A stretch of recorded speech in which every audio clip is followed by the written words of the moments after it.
Bueno, acá en este esquema traté de representar a lo que llamamos la Tierra, la estructura de cómo era la Tierra hace unos 4.000 millones de años. Esa Tierra hace 4.000 millones de años se dice que era como una masa incandescente, una masa caliente. ¿Por qué? Porque como no existía, no había capa de ozono, porque no había prácticamente oxígeno en la atmósfera, que llamamos atmósfera primitiva, entonces los rayos del sol incidían directamente y eso generaba temperaturas que podían llegar hasta los 1500 grados centígrados. Sumado a eso, continuamente la Tierra estaba recibiendo meteoritos que generaban grandes cráteres. Aparte, la acción de lo que llamamos vulcanismo, o sea, los volcanes emanaban continuamente gases que eran moléculas inorgánicas, simples, pero esos gases eran extremadamente tóxicos. Dentro de estos gases encontramos al hidrógeno, escasa cantidad de dióxido de carbono, otros gases que llamamos metano, amoníaco, nitrógeno, todos estos gases que son tóxicos para los seres vivos, increíblemente se cree, y que son moléculas inorgánicas, increíblemente se cree que formaron lo que llamamos la primera molécula orgánica, que después vamos a ver que la representé así, pero bueno, vamos a ver cómo fue ese proceso.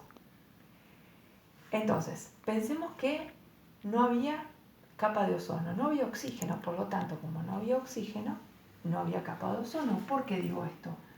Porque el oxígeno, que lo representamos así por la unión de dos átomos, resulta de la combinación de dos átomos. Pero si a estos dos átomos le unimos un átomo más, vamos a tener lo que llamamos ozono, que es la unión entonces de tres átomos. Todo esto no existía, simplemente ¿por qué? Porque no había plantas, que las plantas son las que eliminan a la atmósfera el oxígeno. Entonces, si no había capa de ozono, no había capa protectora. Los rayos del sol incidían directamente y las altas temperaturas. Continuamente había descargas eléctricas y rayos UV que actuaban directamente sobre estas moléculas de gases inorgánicos, destruían a las moléculas y esos átomos se empezaron a combinar, formando otras nuevas moléculas. Sumado a esto, empezó a descender un poco la temperatura. Entonces, en un principio encontrábamos acá, que no lo escribí, agua en forma de vapor. Pero al bajar la temperatura, este vapor de agua, ¿qué pasó? Empezó a caer en forma de lluvia. Esa lluvia empezó a formar lo que llamamos hidrósfera, o sea, las grandes masas de agua, ríos, mares, etc. Y a su vez arrastró a las moléculas que se empezaban a formar. Esas moléculas que se empezaban a formar las llamamos, que se empezaron a combinar unas con otras, empezaron a dejar de ser estructuras sencillas y convertirse en estructuras un poco más complejas que llamamos moléculas orgánicas. Esas moléculas orgánicas, junto con el agua, formamos lo que llamamos el caldo primitivo.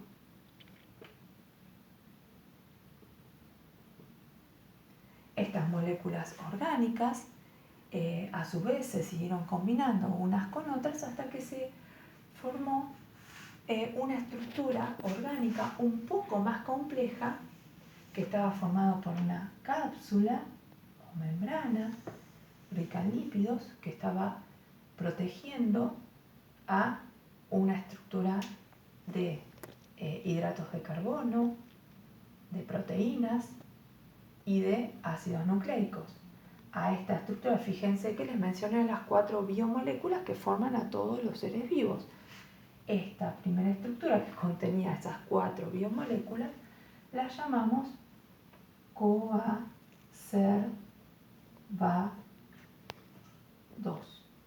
que se cree que es la primera forma de vida, o sea que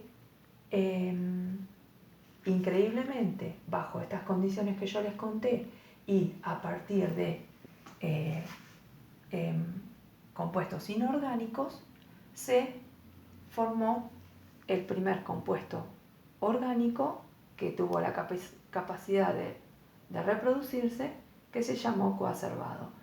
Este coacervado, después vamos a ver más adelante, que fue evolucionando y formando las distintas formas de vida que conocemos.